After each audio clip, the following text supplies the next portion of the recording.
ধারচুলা থেকে কালী নদীকে সঙ্গী করে গাড়িতে প্রায় 18 কিলোমিটার এগিয়ে এসে এই নদীকে অতিক্রম করে সামনে কাঞ্চটি জলপ্রপাতের সৌন্দর্য অবলোকন করে রাস্তার পাশের বনফুলের গন্ধ, রং এবং সৌন্দর্য উপভোগ করতে করতে এবং গিরিখাতকে পাশে রেখে প্রায় 8 কিলোমিটার এসে পৌঁছে গেছি নারায়ণ স্বামী মন্দিরে। এ যেন স্বর্গোদ্যানের মাঝে এক দেবতার উপাসনা স্থল।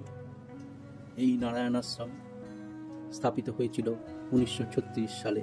স্থাপনা করেছিলেন সেই মহৎ নারায়ণ স্বামী। এই মন্দির পরিচালন করতে উনি আমাদের থাকা এবং খাওয়ার দায়িত্ব নিজের হাতে নিয়ে নিয়েছিলেন। আমরা আশ্রমের ভিতরের বেশ কয়েকটি সিঁড়ি উপরে উঠে নারায়ণ স্বামী ওনার বাসযাপনের যে কুটিরটি সেটি দর্শন করি। বর্তমানে এটি স্মৃতি মন্দির এবং এরপরে এই আশ্রমের নিজস্ব কৃষি তার ফসল আমরা দেখি। এগুলো হচ্ছে পাহাড়ি করলা। এরপরে সন্ধ্যায় মন্দিরের প্রবেশদ্বার পথে আমরা দোতলার মন্দিরে উঠে গিয়ে সান্ধ্যকালীন পূজা, ভজন ও আরতি দর্শন করি। বিগ্রহ এখানে স্বর্ণাভ শ্রী প্রভু রামের। পরদিন সকালে নৈসর্গিক শোভাতে এই আশ্রমের সুন্দর ফুলের বাগিচা দর্শন করতে থাকি। সাথে চলে ফটো সেশন।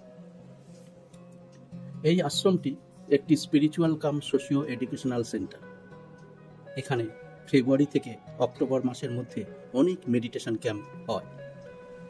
এই আশ্রম এখানকার স্থানীয় একটি শিশু বিদ্যালয় এবং নানা স্থানের অনেক স্বাস্থ্য পরিষেবা কেন্দ্র পরিচালনা করছে।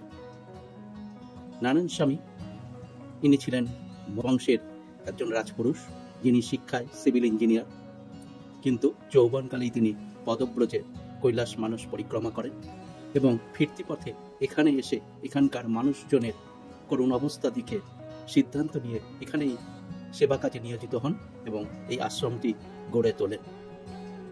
এবং এই আশ্রমে অপূর্ব একটা শান্তির পরিবেশ বিরাজ করে। আমরা এই আশ্রম থেকে এই কৈলাস মানস যাত্রা দেওয়ার পথে বেরিয়ে এসে আশ্রমকে বিদায় জানিয়েছিলাম।